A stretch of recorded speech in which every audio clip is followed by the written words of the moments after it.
Video share करते हैं तो तब भी बहुत शुक्रिया। मैं आप लोगों के लिए बोलता हूँ, आप लोगों के अंदाज में बात करता हूँ। मैं कोई बहुत दानिश्वर नहीं हूँ, मैं ना कोई क्या खुद को कहता हूँ कि जी मैं कोई अरस्तू हूँ। मैं तो एक आम आदमी हूँ, आम आदमी की तरह सोचता हूँ। इसीलिए मैं आप आम आदमियों की तरह ही आपसे गुफ्तगू करता हूँ। शाद रहें, आबाद रहें। दायरे गैर में रहने वाले मेरे पाकिस्तानियों को लिए इस टाइम दो मुश्किलात हैं। खलीज में रहने वालों के लिए ये भी एक मुश्किल है कि वहाँ पे जो अभी ईरान के साथ कॉन्फ्लिक्ट है वो ख़त्म नहीं हुई है। कल भी यूएई में एक पाकिस्तानी शहीद हो गया। अल्लाह ताला आपको अपनी हिफ्ज़ व मान में रखे। आप कतर में हैं, आप दोहा में हैं, आप दुबई में हैं, आप शारजा में हैं, यूएई में, जहाँ हैं अल्लाह ताला के अमान में रहें। और जो बाकी मेरे पाकिस्तानी दायरे गैर में रह रहे हैं, ईद करीब आ रही है, हम आपको बहुत मिस करते हैं। वो वक्त आए कि आप हमारे बीच में बैठ के हमारे साथ ईद मनाएं। शाद रहें, आबाद रहें। आज अडयाला के बाद फिर एक मेला जमा, और इमरान खान की जो बहनें थी वो वहाँ पे मौजूद थी और रोज़े के हालत में वो जाके वहाँ धरना देती है। अब ये बात तो तय है कि इस सिस्टम में फ़िलहाल इमरान खान साहब के लिए कोई गुंजाइश मौजूद नहीं है। अदालतों से एक उम्मीद बनती है, अदालतें जब को बातचीत करती हैं, कोई थोड़ा सा मामला आगे बढ़ता है तो उम्मीद होती है कि शायद कहीं अदालत कोई ऐसा फ़ैसला दे, लेकिन फिर अंदाज़ा होता है कि अदालतें भी किसी और की मुट्ठी में बंद हैं, और जिस मुल्क की अदालतें किसी और की मुट्ठी में बंद हो वो पूरा मुल्क ही फिर तबाही के दाने पे चले जाता है। आप अंदाज़ा करें कि इस्लामाबाद हाई कोर्ट ने 12 मार्च को चीफ कमिश्नर को हुक्म दिया था कि फौरी तौर पे इमीडिएटली आप मेडिकल बोर्ड बनाएं इमरान खान के लिए। आज तक नहीं बन सका। ना इस्लामाबाद हाई कोर्ट ने अब दोबारा चीफ कमिश्नर को पूछा कि भाई तुमने मेरे हुक्म की वो क्यों नहीं की।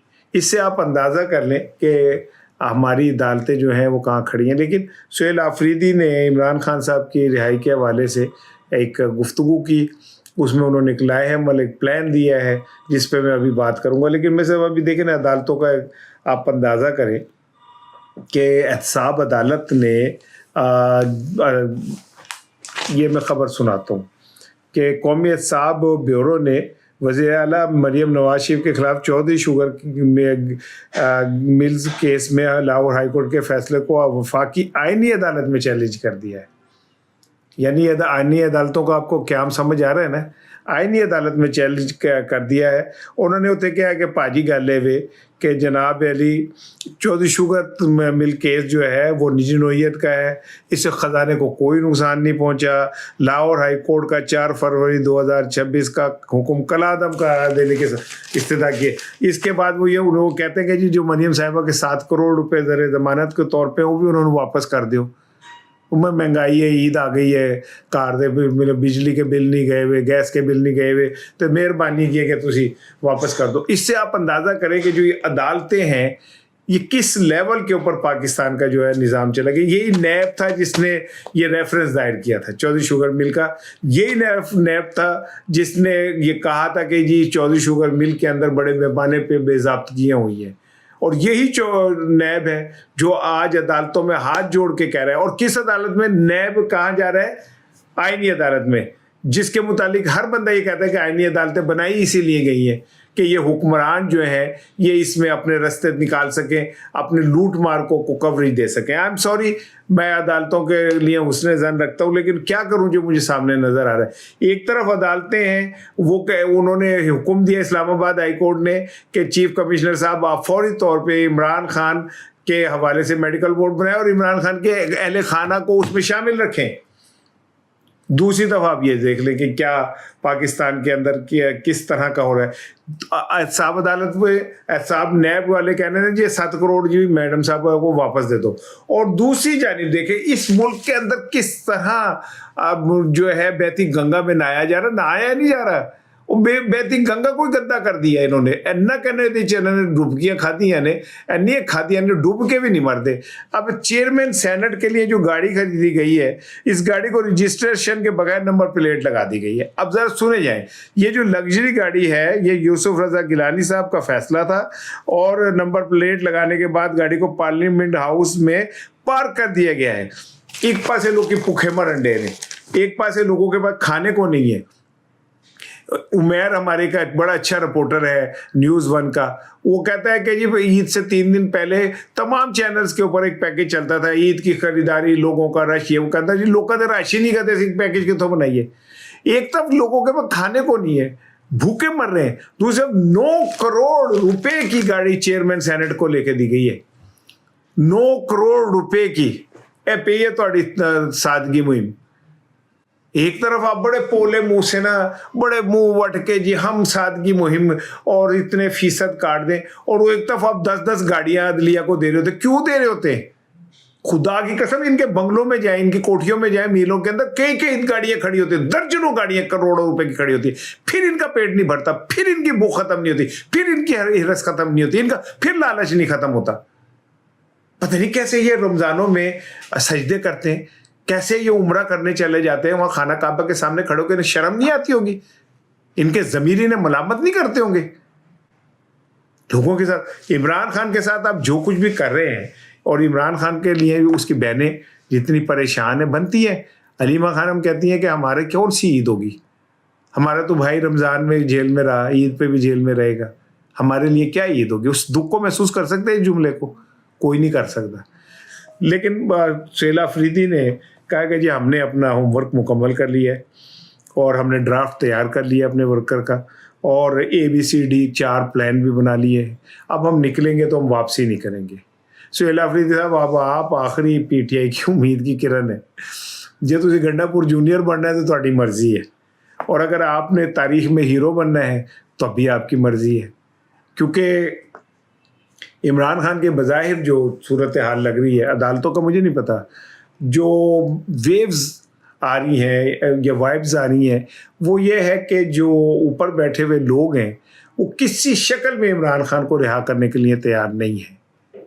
उन्हें बैरूनी दबाव भी है, उन्हें सब कुछ भी है, लेकिन वो ये समझते हैं कि इमरान खान जेल में बैठा हुआ जितना खतरनाक है, बाहर निकल के उससे ज़्यादा खतरनाक हो जाएगा। उसका एक ट्वीट जेल में बैठ के सारा सिस्टम उड़ा के रख देता है, तो जो बाहर निकल आया कहते एक तो सोना वो तो सुती पे उठी, ठीक है ना। तो जब खान बाहर आ गया तो यही खौफ है सबको, ऐसे को जान बचाने के लिए कहते हैं कि किसी तरह जान बचाओ, तो खान बाहर निकाल दिया। अब आप अंदाज़ा करें कि इस वक्त की जो सूरत हाल है ईरान के साथ खलीजी ममालिक की, हमारा वज़ीर आज़म इतना इर्रेलेवेंट होकर रह गया है कि पाकिस्तान के हवाले से जो भी डिसीजन लेने होते हैं, सऊदी किंग प्रिंस जो है MBS जो है वो फील्ड मार्शल साहब को बुलाता है, शहबाज शरीफ को नहीं बुलाता। शहबाज शरीफ सेरेमोनी लिए जाके वहाँ बैठ के कोई सब तस्वीर बनाने के लिए कि जी साढ़े एक डेमोक्रेटिक सिस्टम भी है सो कॉल्ड। अदरवाइज शहबाज शरीफ की क्रेडिबिलिटी ये कहते फ़ोन कर लिया और एक शाम को प्रेस रिलीज भेज दी कि जी खबरें छाप दो। पाकिस्तान के अंदर आप अंदाज़ा कर लें कि इस वक्त जो ताज़ा तरीन सूरत हाल है, मैंने कुछ खबरें मार्क करके रखी हुई हैं आपके लिए कि मैंने कहा मैं आपसे शेयर करूंगा आजकल, क्योंकि आपको पता खबरें तो ख़त्म हो गई हैं, सिर्फ जंग है, जंग के अलावा कुछ है ही नहीं। जंग अखबार की गल नहीं कर रहे भैन, जंग जी चली है ना ईरान की तो खलीज की उसकी गल कर रहे हैं। लेकिन आप अंदाज़ा करें कि पाकिस्तान के अंदर जनाब पिछले 8 माह में मुल्क के अंदर कितनी सरमायाकारी हुई है? $70 करोड़ टोटल। बैरूनी सरमायाकारी कितनी है? 1.58 बिलियन। इतने पैसे इंडिया की एक आम जो कंपनी है ना सॉफ्टवेयर, वो कमा रही है, आम तीसरे दर्जे की। ये हमारे पूरे पाकिस्तान का वो है। और तरसीलात ज़र जो आप मेरे भाई बहन बाहर से पाकिस्तान को भेजते हैं, आप खुद मुश्किल में हो, काम बंद हो गए हैं, बेरोज़गारी वहाँ बढ़ रही है, प्रोजेक्ट बंद होके रह गए, तो आपने क्या भेजना है? 3 से 4 बिलियन डॉलर का खदशा है कि जनाब अली इस बार पाकिस्तान के अंदर कम आएंगे। अगे भुखे बटेरे ऐसी उतो है भी घट आएंगे। अभी और सुन लें जनाब, कहते हैं जी तवानाई का जो बदतरीन बहरान है वो आने वाला है। 14 अप्रैल तक की हमारे पास LNG मौजूद है। 14 अप्रैल के बाद की होएगा सानू कुछ नहीं पता। हनेरा होता है, रोशनी होती है, क्या होता है कुछ नहीं। ये इतने नैले हैं कि जिस मुल्क के अंदर जंग है उस मुल्क ने अपने کیا کہتے ہیں جو لوگ ہیں ان کی تنخواہوں میں 160% تک اضافہ کر دیا ہے. جن کو تنخواہ مل رہی تھی نا 130 ریال, اب وہ ملے گی انہیں 160 ریال. ایک پاسے وہ لوگ نے, یار کون لوگ ہیں ایرانی, مجھے نہیں سمجھ آتا کہ جنگ کے حالت میں انہوں نے اپنے لوگوں کے تنخواہیں بڑھا دی ہیں. 81 لوگ کے گئے کہ ہم نے لوگوں کی رہی صحیح کسر بھی وائی تائی پھر کے رکھ دی ہے. آپ کو پتا ہے ایران میں حالت جنگ کے باوجود جو پیٹرول ہے وہ 4 روپے لیٹر ہے. 200 لیٹر تک آپ 4 روپے کا خریدیں گے, کارڈ ملے گا آپ کو. 200 سے اوپر خرچیں گے, پیٹرول استعمال کریں گے تو 8 ہو جائے گا. کیٹیگریز بنائی ہوئی ہے. جس ملک میں جنگ چل رہی ہے وہاں عالم یہ ہے تو جدھر جنگ دے نال کوئی تعلق ہی نہیں ہے گا, اتنے جناب پیٹرول بھی مہنگا, گھیو بھی مہنگا, آلو بھی مہنگا, ٹماٹر بھی مہنگی. اور کیا کہ ایک طرف آپ جناب علی ہمیں وہ تلقین فرما رہے ہیں کہ ہم سادگی گزاریں, اور یہی نہیں پتا کہ وہ جو 1200 کروڑ کا طیارہ ہے وہ گیا کہاں تھا, بیانہ میں کر کیا رہا تھا. جب وہ صحافی وقاص کہتا ہے کہ بھائی جان وہ اس میں تو جنید صاحب اور ان کی اہلیہ گئی تھی, تو تھی کہتے ہو جیڑا بولے گا سی گچی وڑ دیں گے, زبان وڑ دیں گے. I'm sorry, ذرا روزے کی وجہ سے تھوڑا میں وہ ہو رہا ہوں, لیکن یہ کہ یہ ساری صورتحال ہے بھائی جان. 14 اپریل کے بعد کہہ رہے ہیں کہ انرجی سیکٹر کی ضروریات ہم پوری نہیں کر سکیں گے. انرجی سیکٹر کی ضروریات پوری نہیں ہوئی تو سوچیں کہ پاکستان اندھیرے میں ڈوب جائے گا. اور کیا کہتے ہیں, انرجی سیکٹر کی ضروریات پوری نہیں ہوئی تو فیکٹریاں کیسے چلیں گی, کارخانے کیسے چلیں گے, یہ پورے ملک کا نظام کیسے چلے گا. ایک اتنا بڑا بحران ہمارے سامنے آ کے کھڑا ہو گیا ہے. اور افسوس کی بات یہ ہے کہ ہمارے حکمران قوم سے مسلسل جھوٹ بول رہے ہیں. حکمران ہی نے نا بس اور میں انہوں نے کی کہہ سکنا, یعنی کہ ہمارے اپنے ارمد سے 4 جہاز آ چکے ہیں. پیٹرول انہوں نے سانو مہنگا ہی بیچنا ہے, کیونکہ پیٹرول مہنگا نہیں بیچیں گے تو 1200 کروڑ کے طیارے پیٹرول کتوں پے گا. 1200 کروڑ کے جو طیارے ہیں وہ کیسے چلیں گے, موج میلہ سیر سپاٹا کیسے ہوگا. تو پھر کتنی کچی بٹی جانی ہے پاکستانیوں کی, غریب پاکستانیوں کی, وہ بانٹی جا رہی ہے. اور ایک اور سن لیں, افسوس کے ساتھ دکھ کے ساتھ میں یہ بات کہہ رہا ہوں, آپ بڑی باتیں کرتے ہیں. مجھے یاد ہے KPK کے اندر دہشت گردی اور اس کے حوالے سے جب بات ہوتی تھی تو جی کیونکہ وہاں سول حکومت جو ہے وہ ناکام نہیں کر رہی تو کیوں نہیں کر رہی. بلوچستان کے اندر یہ ایک فیصلہ ہوا ہے کہ امن و استحکام کو یقینی بنانے کے لیے فیڈرل کانسٹیبلری جو ہے نا وہاں تعینات کی جائے گی. یعنی آپ نے انڈائریکٹلی یہ مان لیا کہ وہاں پہ معاملات سول حکومت کے ہاتھ سے باہر نکل گئے. اگر سول حکومت کے ہاتھ سے باہر نکل گئے ہیں معاملات تو پھر اس کا ذمہ دار کون ہے.